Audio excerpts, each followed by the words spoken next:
Okay, let's go. This is the Oz report for December 21st, 2024. This is going to be the last Oz report of the year.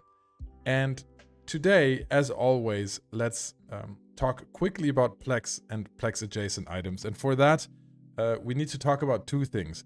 One, there is a 20% off Plex sale in the cash store. And simultaneously, there's a 15 to 20% off sale in the Omega store, in the New Eden store, right? Which you see here. So if you do combine the two, right, then you can do shenanigans like buying 1,000 Plex for 36 euros or dollars, and for that you get 3 months Omega. So it's about 12 euro per month, right? So right now, even if you just want to spend, 30 euros, some smaller amount, then you can get 3 months Omega right now. If you want to spend more and you want to go to like 3,000 Plex for 100 euros, then you can get your 1 year subscription down to about 8 euros or dollars per month. So this is one of the better sales of the year. If you do decide to spend real cash, then please use creator code Oz or the code for your favorite creator. Because then we get a share of it, and otherwise it just goes to CCP, all right? So having said that, if we look at the Plex price in game, it was already crazy high, so it hasn't had a huge impact. If you look here, it's still around 6.3 million, 6.2 million. It was there last week, and the reason for that is this sale. Being simultaneous, most of this just means people are buying Plex with cash and then turning it into Omega time. So it doesn't hit the market. It doesn't have a huge impact on the market. Of course, there's some people going to subscribe their accounts with just Plex by buying Plex, but that impact hasn't been as huge as others have. Still, though, the very high Plex price is still an issue because subscribing with Plex right now is just like super expensive, and you look at the Plex price, you can see that it's rising rather quickly compared to previous times. You look at skill extractors, they bit up, bit down, but overall very cheap right now. I stand by the fact that right now the skill extractors are a pretty good investment, right? And if you look at large skill injectors, they are very cheap right now. All right, so large skill injectors are absolutely at a what is this? We're at Jita sell of 840, Jita buy at 810. That's a good price, right? And if you look at the skill farming formula right now, which we can do here, you can see that if you did skill farm on all accounts, on all characters on an account, you would be losing 1.2 billion a month right now on a 12 months Plex subscription. Even if you took this down to the current sale price, you're still losing money, right? So it's skill farming is just not in a good place, even on sales at this point. Plex is too expensive, skill injectors are too cheap, and skill extractors are just kind of flat. And so, yeah, it's a sign that in the long run, large skill injectors should be rising again because the supply should go down if fewer people are skill farming. And so that's why I think large skill injectors and skill extractors are both a good investment right now if you have a lot of capital sitting around, right? And you don't want to buy Plex right now because it's so expensive. Although who knows where that goes. So that's the sale. Let's look at the market from a more macro perspective. There are a few things I want to mention here. One, raw moon materials are up 4%. That sounds like a big deal. However, if you look at the details, it's some R4 here, some R8 there, some R64s there. Neodymium seems to be the one that is rising the most with about an 80% supply drop in the forge. So neodymium is the only one where you're seeing really, really vast movements. All the other ones are really nothing to write home about. Let's see if I can show this on stream here. Let's see, short supply. Whoop, where is it? It wasn't sure. Largest supply drop then. Yeah, there's neodymium. You can see that neodymium is really taking off. You know, it's very expensive right now, but this is more like, hey, somebody's running out of stock. Some large producers are buying large quantities at a time in JITA without too much consideration for the price or up to a certain price, and so this is just I think your average development, not something structural in the market. The other thing I want to mention is basic minerals. It seems like Reddit is full of posts about, oh, minerals are too expensive, and yes, the mineral price index is at its highest point historically speaking, and yes, we have very, very, very high prices in morphite, maxillon, pyrite, megasite, zydrine. That's almost most of the minerals. So there's more minerals spiking than are not, because only noxium, titanium, and isogen are really the ones that are not spiking right now. And so yes, they are very, very expensive.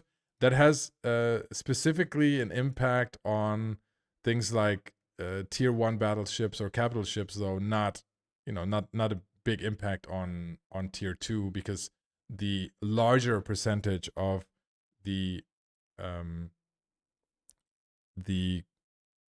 input of tier 2 hulls and modules are moon materials rather than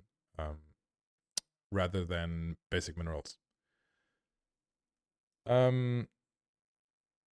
Someone said to me last week, Oz, you never talk about PI on the Oz report, and that's because there wasn't really a lot happening in PI. Now we've got PI templates, so let's talk about PI. I mean, you would think that PI prices would be dropping right now, because introducing PI templates significantly reduces the tedium of running and setting up PI planets and also moving your setup. So you would think that over time supply would rise and prices would fall, which is starting to be the case, but this takes some time. This doesn't happen immediately. The reason things are dropping right now is because right now I think a lot of people are dropping if they have large inventories, they're dropping it because they're anticipating prices to drop. If we're looking at what's actually happening in PI, then let's look at, I don't know how many of you guys are using this, but this is the Adam for Eve market trends page, which is fantastic, right? I have my own dashboard. That's why we're always looking at mine. But if we're looking at a category, we might as well use Adam for Eve's market trends dashboard here. And if you select planetary interaction right here, then you can see that there isn't really, between P0, P1, and P2, there isn't really like a clear trend here. Like some of them are going up, some of them are going down. But if we look at down here at P3 and P4, we see that the 1-day trend and the 1-week trend, they're basically all red. And especially if you look at something like integrity response drones, which is a very valuable P4. It was the most profitable P4 good, planetary good. Then you can see that it's been dropping 10% this week. So that is significant. So we're starting to see developments in PI. Not a crash by any means, but I think especially the higher tier 1s are going to be dropping. They're going to be dropping 10%, 20%, something like that. And then we'll see where it goes. I don't know. We talked about that a little bit longer on stream, and probably will be talking about it a few more times as we go. But yeah, there we go. PI. Right now, it's not crashing. Okay.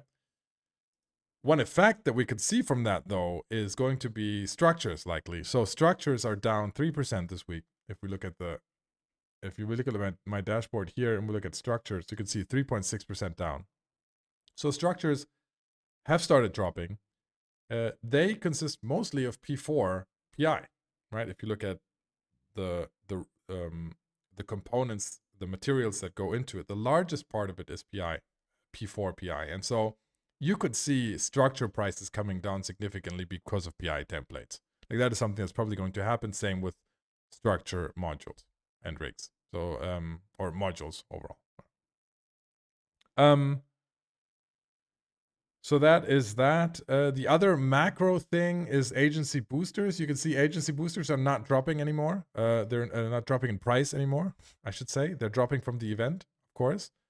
So agency boosters are very, very popular. And if you look at, where they're going, let's go back to the browser here. you can see that most of them, like look at something popular like a Pyrolantia 1 or Pyrolantia 2. You can see that they've been dropping in price continuously because we had the Halloween event and then we have the Christmas event now where they're dropping, and then after that they're probably going to rise again because we're not going to have any large event dropping them. I don't know if CCP is running the Valentine's event, but I don't think in the last years they've been running that thing anymore. I don't know, somebody correct me in chat, but between now and then, certainly, prices are low and they're not dropping anymore. So I would say that right now is a very good time to stock up on agency drugs, either if you need them to take them or if you just want to invest in them because they're very, very, very, very popular. All right. Now, let's talk about on the back end here, talk about some specific items. So going back to the Oz report dashboard right here, let's if we look at what's rising, we see Fullerite C84 in here, 17% up. Now, I don't know if this is, it's if you look at Fullerites overall, they are rising. So wormhole gases are rising. I don't know. I mean, we did have a change that harvesting gas no longer counts towards the mine materials contribution method in the core projects. I don't think that makes any difference, probably. I don't think so. However, the prices have been rising, and possibly because certain ships are being built and certain items have to be bought. Somebody in chat is saying the dread bombs. Yes, we had a very large dread fight, right? And people are replacing ships, and possibly, I mean, T3s, T3Cs use a lot of the gas as well. I don't know. Might also be additional demand either from somebody producing them for the event or replacing ships for large alliances. But either way, Fullerites are going up, and especially Fullerite C84 is 70% up is pretty significant. And then the last thing I want to mention here is coolant. So you see if you see what has dropped in supply here. We talked about Fullerite. We talked about neodymium. Light entropic disintegrators, that's the precursor weapon that go on abyssal ships. Those were also bought out. And then you see coolant here. 3/4 of the coolant market being bought out is pretty significant. It's a big market. So either somebody's speculating, maybe they're producing fuel blocks and they want to raise the price for fuel blocks, but possibly also investors messing with the market. Either way, coolant being essentially sold out is quite big. So if you have it lying around, price might be dropping anyway because of PI template, but it would be a good time right now to drop it on the market because prices are due to rise and have already risen, right? Yeah, Orcas 63% bought out. Macarials 63% out. Somebody went on a big shopping trip. Cool. Yeah, I'll end up with the undervalued Master Cerebral Accelerator. Guys, let's have a quick look at the skill farming formula, right? Not the skill farming formula, but the Cerebral Accelerators, because we talk about this a lot, about the value of Master Cerebral Accelerators and how they compare with skill injectors, etc. So right now, if you look at the Master Cerebral Accelerators, they are cheaper in ISK per SP than the Cerebral Accelerators from the New Eden store, the Genius Boost ones and the other Boost ones, right? So they're in a good place. I don't think they're going to continue to drop in price. I think the demand is there again for Master Cerebral Accelerators. So it's not stupid to take them anymore, except for right now. Of course, the Brain Freeze event Cerebral Accelerators are super cheap. All right, if you want to take Cerebral Accelerators, the basic, extended, and potent Brain Freeze are definitely your friend. Look at the ISK per SP ratio here. It's about it's a fraction of Master Cerebral Accelerators. And yes, they're shorter, but if you're lazy, then you can always take the extended one and do it that way. But yeah, that's it for the Oz report. Remember, you can look at the Oz report dashboard at theoz.space. It's live, so you're looking at the same data that I am. So check it out there. And otherwise, I'm going to take a Christmas break. I'm moving my family to Australia for some time, and so the new Oz report hopefully is going to be very soon from Australia at a very weird time zone. We'll see how that goes. All right. You guys have a happy holidays and a happy new year, and I will see you in 2025.